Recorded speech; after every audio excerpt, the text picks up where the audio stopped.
ഒടുവിൽ കാത്തിരുന്ന ആ പ്രഖ്യാപനമുണ്ടായിരിക്കുകയാണ്. മലയാളത്തിന്റെ ആദ്യത്തെ 50 കോടി ചിത്രത്തിന്റെ 3ാം ഭാഗം ദൃശ്യം 3 ഔദ്യോഗികമായി പ്രഖ്യാപിച്ചിരിക്കുകയാണ് നടൻ മോഹൻലാൽ. മലയാള സിനിമയിലെ വാണിജ്യ ഫോർമുലകളെ വരെ മാറ്റിമറിച്ച ചരിത്രമാണ് ദൃശ്യത്തിന് പറയാനുള്ളത്. തിയേറ്ററുകളിൽ നിറച്ച ദൃശ്യത്തിന് തുടർച്ചയായെത്തിയ ദൃശ്യം 2 OTT-യിൽ വൻ വിജയം കുറിച്ചതും മലയാള സിനിമാ പ്രേമികളെ ആവേശം കൊള്ളിച്ച നാളുകളായിരുന്നു. ദൃശ്യം 3 ചിത്രത്തിലെ നായകൻ മോഹൻലാൽ തന്നെ ഔദ്യോഗികമായി പ്രഖ്യാപിച്ചതോടെ താരത്തിന്റെ ആരാധകരും ആവേശത്തിലാണ്. ഇതാണ് തങ്ങൾ കാത്തിരുന്ന അനൗൺസ്മെന്റ് എന്നാണ് പ്രേക്ഷകർ ഒന്നടങ്കം പറയുന്നത്. ആളുകൾ ദൃശ്യം 3-നെ കുറിച്ച് ചോദിക്കുകയാണെന്ന് മോഹൻലാൽ തന്നെ നേരത്തെ ഒരു അഭിമുഖത്തിൽ വെളിപ്പെടുത്തിയിരുന്നു. എന്നാൽ അത് അത്ര എളുപ്പമല്ലെന്നും അത് വലിയൊരു ഉത്തരവാദിത്തമെന്നും താരം പറഞ്ഞിരുന്നു.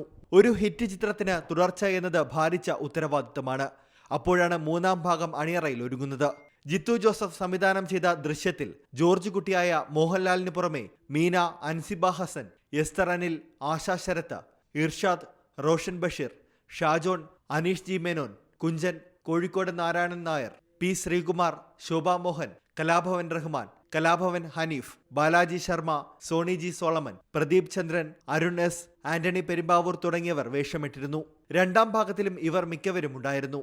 3 ഭാഗങ്ങളിലും തിരക്കഥ എഴുതിയതും ജിത്തു ജോസഫ് തന്നെയാണ്.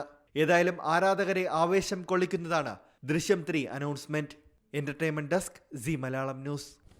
ഏറ്റവും പുതിയ വാർത്തകളും വിശേഷങ്ങളും വിരൽ തുമ്പിലറിയാൻ സി മലയാളം ന്യൂസ് എല്ലാ ഡിജിറ്റൽ പ്ലാറ്റ്ഫോമുകളിലും ലഭ്യം.